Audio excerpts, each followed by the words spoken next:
उद्धव लीला कृष्ण की कही विदुर से आए, गए कृष्ण जी धाम को, दे वियोग दुखदाय।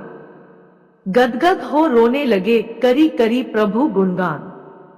कृष्णचंद के साथ में पाए सुख महान। श्री सुखदेव जी बोले, हे राजा परीक्षित, विदुर जी के इस प्रकार पूछने पर उद्धव जी को अपने परम पूज्य आराध्य देव भगवान श्री कृष्ण चंद्र जी का स्मरण हो आया। उनके वियोग में वे इतना गदगद तथा विकल हो गए कि एक मुहूर्त तक उनका कंठ रूंधा रहा और वे चुपचाप बैठे हुए नेत्रों से अश्रु बहाते रहे। तब आंसू पोंछकर उद्धव विदुर जी से इस प्रकार बोले। उद्धव जी बोले, हे विदुर जी, भगवान कृष्ण चंद्र रूपी सूर्य के अस्त हो जाने से सारे ग्रहों में अंधकार हो गया है। वे सब मृत सम हो गए हैं। मैं उनकी क्या कुशल सुनाऊं। हम यादव लोग बहुत अभागे हैं, जिनके मध्य साथ भगवान के रहते हुए हम उन्हें उसी प्रकार नहीं पहचान सके जिस प्रकार अमृतमय चंद्र को उनके साथ रहने वाली मछलियां नहीं पहचान सकी थी। सभी यादव लोग उन्हें श्रेष्ठ यादव समझते हुए थे।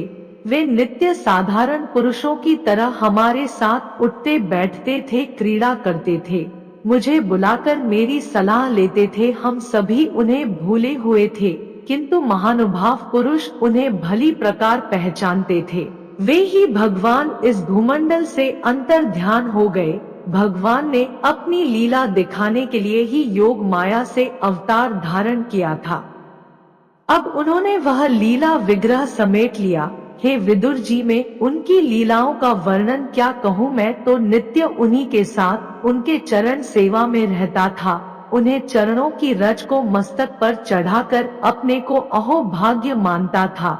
धर्मराज युधिष्ठिर के राज्य सूर्य यज्ञ में जिस समय उनकी अग्र पूजा हुई थी, उस समय उनकी शोभा आवरण नहीं थी। संपूर्ण राजा लोगों की दृष्टि उन्हीं के मुखचंदन पर गड़ गई थी। उनकी संपूर्ण लीलाएं प्राकृतिक थी। जब मुझे उनकी लीलाओं का स्मरण हो जाता है, तब मैं व्याकुल हो जाता हूँ। उन्होंने कंस को मारकर अपने पिता वासुदेव जी को बंधन मुक्त किया था।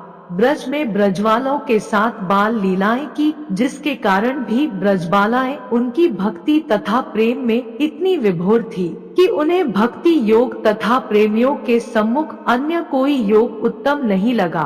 उन्होंने इंद्रादि देवताओं का मान मर्दन किया। कहाँ तक कहूँ, ब्रह्मा को भी अपनी लीला में एक बरस तक चकित रखा। उन भगवान श्री कृष्णाचंद भक्तों को परम गति तो दी ही थी, किंतु अपने शत्रु शिशुपाल, कंस, जरासंध आदि को भी परम गति प्रदान की, क्योंकि उनके शत्रुओं का ध्यान वैभव के कारण सदा उन्हें में ही लीन रहता था।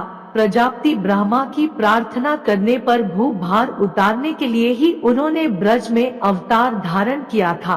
उन्होंने पूतना आदि राक्षसियों तथा राक्षसों का बचपन में ही खेलते खेलते संहार कर दिया था। काली नाम को नाथ का उन्होंने यमुना का विश्व युक्त जल शुद्ध किया था।